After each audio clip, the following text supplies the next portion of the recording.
Marisa tinha 23 anos quando coincidiu com quem pensava ser um rapaz de 25 anos chamado Luke. Os dois estavam conversando no Tinder e aparentemente se davam bem, então trocaram números. Depois de trocarem mensagens por um tempo falando sobre música e esportes, a conversa mudou para um tom mais sexual. Marisa estava no Tinder procurando sexo casual, e quando esse assunto surgiu, Luke disse que estava procurando o mesmo. Luke sugeriu que Marisa fosse à sua casa e mencionou que tinha o lugar só para ele. Curiosamente, Luke não deu um endereço até depois de perguntar a Marisa de qual área ela era, e quando ela respondeu, ele deu um endereço que estava convenientemente a uma curta distância dela. Antes de aceitar ir à casa de Luke, os dois fizeram uma chamada telefônica e Luke soava como um jovem normal. Brincaram um pouco ao telefone, até que Marisa se sentiu suficientemente confortável para aceitar ir e decidiu ir cedo, apenas para passar pela casa e explorá-la. Marisa saiu primeiro pelo bairro por uns 10 minutos até que chegou ao quarteirão. Era tarde da noite, então muitas casas tinham as luzes apagadas e não havia carros na rua. Ela passou pela casa e notou 2 carros na entrada e um carro estacionado em frente. Todas as luzes estavam apagadas. Não parecia uma casa com apenas um rapaz sozinho. Isso já era um sinal de alerta. Então ela voltou ao quarteirão e enviou uma mensagem de texto. Já estou quase chegando. Ele respondeu. Ok, estou quase pronto. Ande devagar. Marisa estava sentindo más vibrações, então começou a recuar lentamente em direção à sua casa, num ritmo que lhe permitisse esperar um pouco mais para receber uma resposta de Luke, confirmando que estava tudo bem para entrar.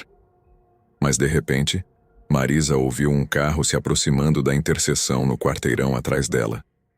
Ela se virou e viu uma caminhonete branca sem as luzes acesas virando na rua.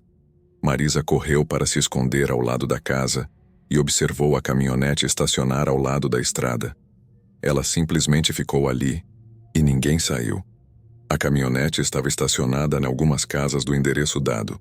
Então Marisa recebeu uma mensagem de texto de Luke dizendo: Está bem, estou pronto. Avise quando estiver no meu quarteirão, eu saio.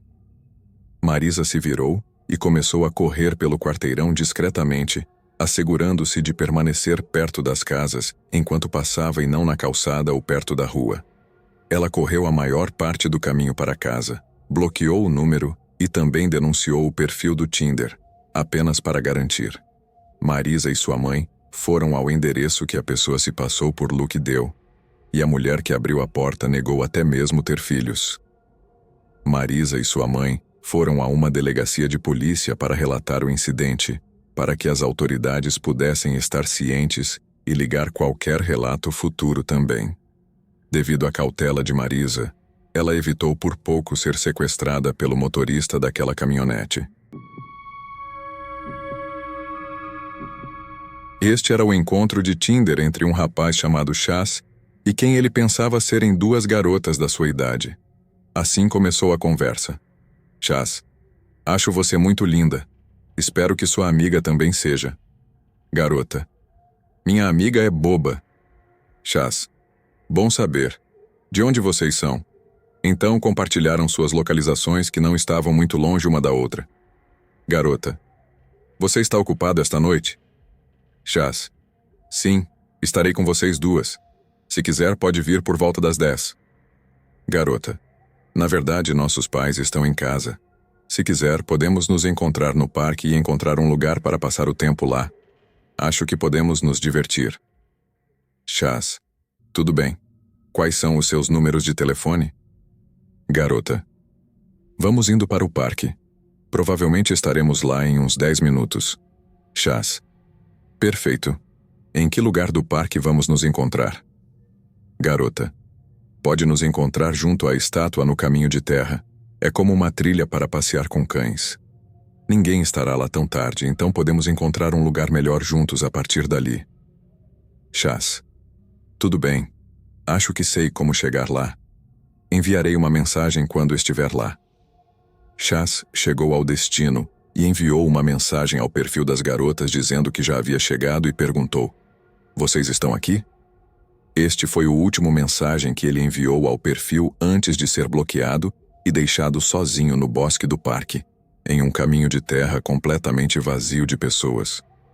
Chaz sabia naquele momento que havia sido enganado, mas ainda não sabia se era apenas uma brincadeira ou se havia caído em uma armadilha. Mas então começou a ouvir ruídos na floresta, como o estalo de galhos e folhas no chão, indicando que estava sendo seguido. Ele já tinha seu telefone, usando-o como lanterna para navegar até o ponto de encontro acordado. Nesse ponto, decidiu começar a gravar para sua própria proteção. Este foi o vídeo que ele capturou. No vídeo, é possível vê-lo facilmente enquanto apontava a luz para a floresta, onde ouviu outro som, revelando alguém na floresta que começou a correr para fora das árvores e perseguir Chaz. Enquanto corria, Chaz parou de gravar para apagar a lanterna e depois correu para as árvores para se esconder. Ele começou a gravar novamente quando pensou que havia perdido a pessoa que o perseguia e continuou gravando o resto do caminho para fora do parque e de volta ao seu carro, para ter evidências em vídeo de qualquer coisa em caso de pior cenário. Felizmente, Chaz voltou ao seu carro e para casa. Tentou denunciar o perfil no Tinder, com base apenas nas capturas de tela que tirou.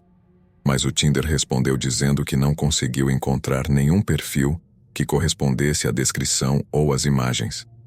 Obviamente, Chaz não foi prudente ao entrar em uma situação suspeita como esta.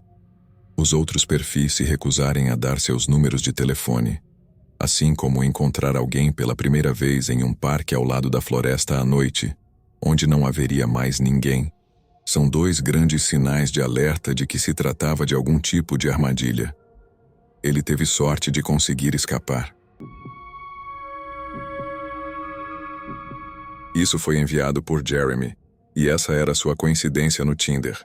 Ele coincidiu com uma garota chamada Mia, que estava na mesma classe do ensino médio que ele. A conversa foi a seguinte: Jeremy: Oi, há muito tempo? Mia: Eu sei. Oi, como você tem estado? Jeremy: Nada mal, e você? Mia: Tenho estado bem, só trabalhando muito. Ainda fala com alguém da escola? Jeremy: Não realmente. Fiquei feliz que o ensino médio acabou. Mia: Igual. É curioso, na verdade, só conversamos algumas vezes na escola. Jeremy: Sim, eu sei. Talvez devêssemos recuperar o tempo perdido. Mia: Talvez devêssemos. Vamos conversar no Snap? Jeremy deu seu Snap para Mia e continuaram a conversa por lá. Jeremy não tirou nenhuma captura de tela da conversa no Snapchat, mas basicamente a partir daí continuaram falando sobre a vida após o ensino médio. Depois, passaram a falar sobre se encontrarem em algum lugar e conversarem pessoalmente. Concordaram em se encontrar em um estacionamento próximo atrás de um shopping, onde ninguém vai à noite. Jeremy estava pronto para sair basicamente de imediato. Não precisava de muito tempo para se preparar. Mia, por outro lado, disse que não poderia chegar lá até daqui a 1h30, pelo menos. Ela afirmou que estava com amigos e que não podia se livrar deles. Então marcaram um encontro para as 12 horas, atrás do shopping. Jeremy levou apenas 5 minutos para chegar lá, já que o estacionamento fica na mesma cidade onde os dois vivem. Ele se sentou no carro esperando por ela durante uns 20 minutos e se desculpou por estar atrasada a cada poucos minutos no Snapchat. Finalmente apareceram faróis virando a esquina, se aproximando lentamente e depois parando não muito longe do carro de Jeremy. Mia enviou uma foto do carro dela dizendo: Acho que te vejo. Então, Jeremy saiu do carro e percebeu que o carro parecia ser um Honda ou Hyundai pequeno, enquanto o carro que Mia postava no Instagram era um Jeep Cherokee. Imediatamente, Jeremy voltou para o carro e foi para o DM de Mia no Instagram, enquanto o carro do lado de fora buzinava para ele. Ele abriu o Snap e enviou uma mensagem: Ei, saia do carro e deixe-me ver você. No primeiro momento, levaram meio minuto para responder e depois disseram: Não quero, está muito frio. Naquele momento, Jeremy sabia que algo estava errado. Então ele entrou no carro e começou a dirigir para casa. mas o carro o seguiu, buzinando. Jeremy decidiu entrar na estrada e, naquele momento, o carro atrás dele parou e desapareceu. Jeremy parou no acostamento para bloquear a conta do Snapchat. Foi para casa e, então, já havia recebido um DM da verdadeira Mia. Assim foi a conversa. Jeremy: oi, isso pode soar muito estranho, mas nos emparelhamos no Tinder. Mia: oi, sério? Nossa, por quê? Jeremy: longa história. Encontrei alguém se passando por você e conversamos um pouco sobre o ensino médio. Realmente pensei que fosse você. Marquei um encontro com a pessoa que estava usando a conta em um estacionamento, mas era um carro qualquer, não o seu Jeep. Então fui embora. Então ele enviou capturas de tela da conversa. No dia 7 de agosto de 2014, Warina e Gabel Toy coincidiram no Tinder. Gabel não era o tipo habitual de Warina e parecia um homem que dedicava muito tempo à sua aparência, mas ele a lembrava de Sam Winchester, um personagem de Supernatural, um de seus programas de TV favoritos. Gabel iniciou a conversa com uma mensagem agressiva que dizia: você parece deliciosa, quero fazer coisas sujas com você. Warina respondeu: isso costuma funcionar? Gabel então disse: pode ser, provavelmente não. Gabel continuou: depende de quê? Warina respondeu: de quanto bebi, ha ha ha. Gabel manteve a conversa sexual respondendo: vamos nos embriagar juntos, sou uma estrela pornô. Depois de alguns drinks, Warina deu seu número a Gabel. Após trocarem mais algumas mensagens, uma semana depois, se encontraram pela primeira vez em um shopping center. Gabel e Warina passaram a noite juntos, bebendo muito. As imagens de CCTV de vários estabelecimentos mostraram os dois se encontrando, caminhando em direção a uma taberna ao ar livre próxima, e depois, comprando um pacote de 6 cervejas em uma loja próxima. Depois da noite juntos, acabaram voltando aos apartamentos Avalon, onde Gabel morava sozinho no 14º andar. 6 imagens tiradas por Gabel naquela noite mostravam o casal aparentemente rindo e sorrindo no apartamento e na varanda, de onde Warina cairia para a morte algumas horas depois. Por alguma razão, Gabel gravou o áudio de toda a noite com Warina, incluindo toda a confrontação que os dois tiveram no final da noite, que depois foi reproduzida durante o julgamento de Gabel. Mais tarde foi descoberto que Gabel tinha o estranho hábito de gravar todos os seus encontros com várias mulheres. Em algum momento, depois que os dois tiveram relações sexuais, pode-se ouvir Warina ficando cada vez mais errática e agressiva com ele. No entanto, à medida que a noite avançava, pode-se ouvir Gabel na gravação se recusando a deixá-la ir embora, e os gritos de Warina para deixá-la ir para casa são silenciados quando ele a tranca do lado de fora na varanda. Durante esta gravação, supostamente pode-se ouvir Gabel sufocando Warina antes de trancá-la do lado de fora. É evidente que tanto Gabel quanto Warina estavam muito bêbados, e Warina soava muito mais bêbada que Gabel, arrastando todas as palavras. Warina aparentemente pensou que a única forma de escapar seria tentar descer do prédio, o que causou sua queda da varanda e sua morte. Gabel, que tinha 28 anos na época, foi preso por sua morte, mas acabou sendo absolvido de todas as acusações. A promotoria afirmou que Gabel trancou Warina na varanda após uma discussão acalorada e quando ela tentou escapar, presumivelmente para um andar inferior, caiu e morreu. A equipe de defesa de Gabel disse que ela estava extremamente intoxicada e que havia agido de forma irracional antes de sua trágica queda. O processo de passar por um divórcio não costuma ser agradável e as emoções costumam ser muito confusas. Para alguns, um divórcio pode ser um momento horrível na vida, cheio de dor e tristeza, mas para outros, pode ser um momento esperançoso, um novo começo. Para Joy Pipil, enfermeira de 39 anos de Sydney, Austrália, seu recente divórcio de seu ex-marido Alexander Villaluna ia ser um novo começo. Joy postou no Facebook: Ano novo, novos começos, acompanhada de uma foto sorridente dela que ela tinha postado desde então em seu Facebook. com flores enviadas por admiradores secretos e cartões de aniversário e presentes de seus 3 filhos que a chamaram de a melhor mãe que pode haver, e uma mãe e mulher independente. Em março de 2016, Joy estava usando o Tinder para encontrar um encontro. Joy é mãe de 4 filhos.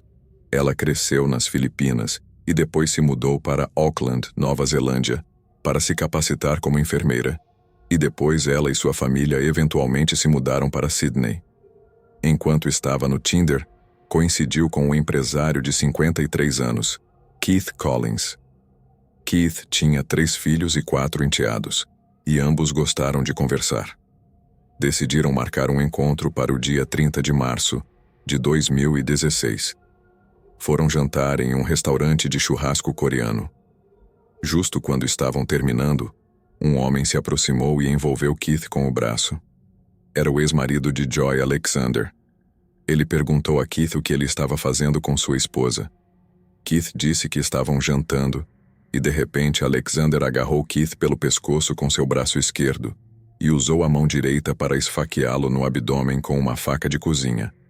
Joy começou a gritar para que ele parasse, dizendo que estavam apenas jantando. Depois de esfaquear Keith várias vezes, Alexander voltou sua atenção para sua ex-esposa de 35 anos. Ele a esfaqueou uma vez no peito e outra no braço quando ela tentou se defender. Keith havia caído no chão e estava tentando se levantar. Alexander se colocou em cima dele e então, usando ambas as mãos, cravou a faca no peito de Keith 5 vezes mais. Depois de esfaquear Keith 11 vezes e sua ex-esposa 2 vezes, Alexander saiu tranquilamente do restaurante. Joy começou a sair do restaurante e, a princípio, Alexander foi atrás dela, mas pareceu desistir ou mudar de ideia e voltou ao restaurante, onde se sentou ao lado do cadáver de Keith e esperou a polícia chegar. Ele se rendeu sem resistir à prisão. O oficial admitiu que atacou Keith porque ele estava jantando com sua ex-esposa. Joy foi levada ao hospital e, embora tenha sofrido ferimentos, sobreviveu ao ataque. Alexander e Joy se conheceram há 9 anos, quando ambos estavam treinando para ser enfermeiros em Auckland. Ambos eram das Filipinas.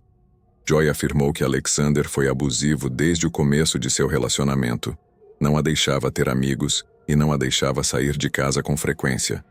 Joy já tinha 3 filhos de um relacionamento anterior, e em 2011 teve um filho com Alexander. 2 anos antes de Keith ser assassinado, Joy deixou Alexander e obteve uma ordem de restrição contra ele. Em resposta a isso, ele disse que a mataria se ela começasse a sair com outro homem. Mas também disse mais tarde que perdoaria sua vida por causa de seu filho. Em setembro de 2017, Alexander se declarou culpado de assassinato. Quando teve a oportunidade de se desculpar, Alexander disse que era difícil pedir perdão porque ainda estava com raiva do que aconteceu. Também disse ao Serviço de Liberdade Condicional que Joy se culpava pelos problemas em seu relacionamento e que, segundo ele, ela teria ficado feliz de ter sido assassinada por ele. Alexander também afirmou que atacou Keith em legítima defesa. No entanto, as imagens de CCTV mostraram claramente que ele era o agressor, e o juiz disse que a parte mais atroz foi quando ele atacou Keith enquanto já estava no chão sangrando até morrer. Em outubro de 2017, Alexander foi condenado a 40 anos de prisão e teria que cumprir pelo menos 30 anos antes de poder solicitar liberdade condicional. Ele poderá solicitar a liberdade condicional em 30 de março de 2046, quando terá 74 anos.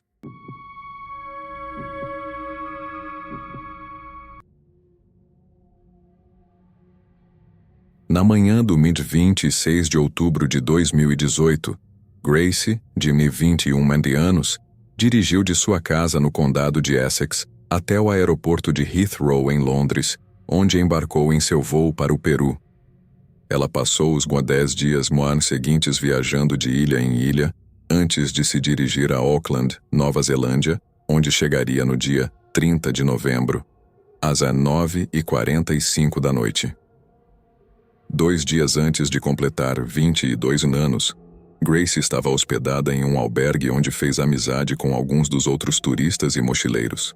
No dia 1º de dezembro de 2018, os colegas de quarto de Grace a observaram enquanto ela se preparava e saía do albergue para se encontrar com Jesse. Algumas horas depois, Grace enviou uma mensagem a uma amiga em casa dizendo que o encontro estava indo muito bem e que ela sentia uma conexão com Jesse. No entanto, não muito tempo depois dessa mensagem, o telefone de Grace e sua atividade nas redes sociais ficaram silenciosos. Era seu aniversário e muitos familiares e amigos de Grace continuaram enviando desejos de feliz aniversário, mas ela nunca respondeu a nenhum deles. À medida que os dias passavam, todos ficaram cada vez mais preocupados. Então, no dia 5 de dezembro de 2018, a família de Grace denunciou seu desaparecimento às autoridades de Auckland, esclarecendo sua preocupação ao apontar que Grace, na verdade, carregava 2 telefones celulares enquanto viajava, caso houvesse algum problema com um deles, para que ela pudesse continuar em contato. Os 2 celulares de Grace iam diretamente para o correio de voz a partir do 2 de dezembro. O pai de Grace viajou para a Nova Zelândia para procurar por ela.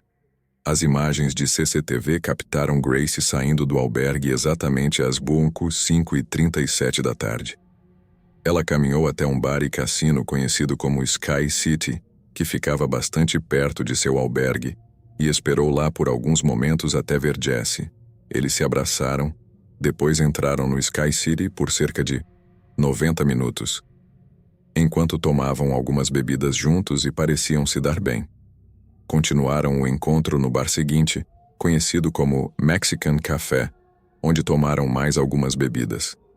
Em seguida, foram para outro bar conhecido como The Blue Stone Room. Enquanto estavam na Blue Stone Room, as coisas pareciam ficar mais íntimas entre os dois. Eles foram vistos se beijando várias vezes antes de Jesse fazer uma rápida viagem ao banheiro. Esse foi o momento exato em que Grace enviou uma mensagem para sua amiga, dizendo que estava se divertindo muito com seu encontro. Jesse então retornou e os dois finalmente deixaram o bar às 9h40 da noite. Eles foram vistos de mãos dadas, caminhando em direção a um prédio conhecido como Hotel City Life, onde Jesse havia alugado um apartamento. Eles foram vistos entrando no elevador do prédio e saindo no andar do apartamento de Jesse. Esse foi o último momento em que Grace foi vista viva. Na manhã seguinte, no dia 2 de dezembro, Jesse foi visto entrando sozinho no elevador e saindo do prédio de apartamentos. Ele foi visto comprando alguns produtos de limpeza e uma nova mala grande. Colocou as novas compras dentro do apartamento e depois saiu novamente. Ele pegou um táxi e foi a uma instalação local de aluguel de carros, onde alugou um veículo e foi para outro bar na área para se encontrar com um segundo encontro do Tinder, no dia após assassinar seu encontro anterior do Tinder. Esse encontro ficou desconfortável muito rapidamente, e a pessoa decidiu terminar porque achou Jesse realmente assustador depois que ele começou a falar sobre os melhores lugares para esconder um cadáver. Quando o encontro terminou, Jesse passou pela recepção de seu prédio de apartamentos e perguntou se poderia pegar emprestado uma máquina de limpeza a vapor para carpetes. Ele a levou para seu apartamento e passou algumas horas lá antes de reaparecer nas câmeras. Ele foi visto carregando um carrinho de bagagem do hotel para seu quarto e, pouco depois, reapareceu no elevador com o carrinho de bagagem carregado. Ele levou sua nova mala e várias outras malas pequenas para seu veículo alugado e carregou tudo dentro. Na manhã seguinte, por volta das 7 da manhã do 3 de dezembro, Jesse foi a uma loja próxima e comprou uma nova pá. Ele voltou para seu prédio de apartamentos pouco depois das 9 da manhã e parou em uma lixeira aleatória para descartar alguns itens. Depois, dirigiu até uma lavanderia para limpar algumas roupas e levou seu carro alugado para uma lavagem completa. A polícia prendeu Jesse alguns dias depois e o trouxe para interrogatório. A polícia acreditava que Jesse estava envolvido de alguma forma devido à quantidade substancial de evidências contra ele. 5 de dezembro de 2018. Então, No 5 de dezembro de 2018, a família de Grace denunciou seu desaparecimento às autoridades de Auckland, esclarecendo sua preocupação ao apontar que Grace, na verdade, carregava 2 telefones celulares enquanto viajava, caso houvesse algum problema com um deles, para que ela pudesse continuar em contato. Os 2 celulares de Grace iam diretamente para o correio de voz a partir do 2 de dezembro. O pai de Grace viajou para a Nova Zelândia para procurar por ela. As imagens de CCTV captaram Grace saindo do albergue exatamente às 5h37 da tarde. Ela caminhou até um bar e cassino conhecido como Sky City, que ficava bastante perto de seu albergue, e esperou lá por alguns momentos até ver Jesse. Eles se abraçaram, depois entraram no Sky City por cerca de 90 minutos, enquanto tomavam algumas bebidas juntos e pareciam se dar bem. Continuaram o encontro no bar seguinte, conhecido como Mexican Café, onde tomaram mais algumas bebidas. Em seguida, foram para outro bar conhecido como The Blue Stone Room. Enquanto estavam na Blue Stone Room, as coisas pareciam ficar mais íntimas entre os dois. Eles foram vistos se beijando várias vezes antes de Jesse fazer uma rápida viagem ao banheiro. Esse foi o momento exato em que Grace enviou uma mensagem para sua amiga, dizendo que estava se divertindo muito com seu encontro. Jesse então retornou e os dois finalmente deixaram o bar às 9h40 da noite. Eles foram vistos de mãos dadas, caminhando em direção a um prédio conhecido como Hotel City Life, onde Jesse havia alugado um apartamento. Eles foram vistos entrando no elevador do prédio e saindo no andar do apartamento de Jesse. Esse foi o último momento em que Grace foi vista viva. Na manhã seguinte, no 2 de dezembro, Jesse foi visto entrando sozinho no elevador e saindo do prédio de apartamentos. Ele foi visto comprando alguns produtos de limpeza e uma nova mala grande. Colocou as novas compras dentro do apartamento e depois saiu novamente. Ele pegou um táxi e foi a uma instalação local de aluguel de carros, onde alugou um veículo e foi para outro bar na área para se encontrar com um segundo encontro do Tinder, no dia após assassinar seu encontro anterior do Tinder. Esse encontro ficou desconfortável muito rapidamente, e a pessoa decidiu terminar porque achou Jesse realmente assustador depois que ele começou a falar sobre os melhores lugares para esconder um cadáver. Quando o encontro terminou, Jesse passou pela recepção de seu prédio de apartamentos e perguntou se poderia pegar emprestado uma máquina de limpeza a vapor para carpetes. Ele a levou para seu apartamento e passou algumas horas lá antes de reaparecer nas câmeras. Ele foi visto carregando um carrinho de bagagem do hotel para seu quarto, e pouco depois, reapareceu no elevador com o carrinho de bagagem carregado. Ele levou sua nova mala e várias outras malas pequenas para seu veículo alugado e carregou tudo dentro. Na manhã seguinte, por volta das 7 da manhã do 3 de dezembro, Jesse foi a uma loja próxima e comprou uma nova pá. Ele voltou para seu prédio de apartamentos pouco depois das 9 da manhã e parou em uma lixeira aleatória para descartar alguns itens. Depois, dirigiu até uma lavanderia para limpar algumas roupas e levou seu carro alugado para uma lavagem completa. A polícia prendeu Jesse alguns dias depois e o trouxe para interrogatório. A polícia acreditava que Jesse estava envolvido de alguma forma devido à quantidade substancial de evidências contra ele. Contaram que estavam falando com Grace no Tinder e que haviam combinado na sexta-feira. No dia seguinte, no sábado, Jesse viu a correspondência. Eles foram questionados sobre como foi a noite e Jesse respondeu que foi bastante agradável no início. Jesse mencionou que não sabia se Grace era real, explicando que há muitos casos de catfishing, onde alguém usa o perfil ou fotos de outra pessoa e se faz passar por ela. Jesse disse que, se não fosse a pessoa verdadeira, ele poderia ir embora. Quando perguntado como a noite terminou, Jesse disse que houve um abraço e um beijo na bochecha, e Grace disse, "Obrigada.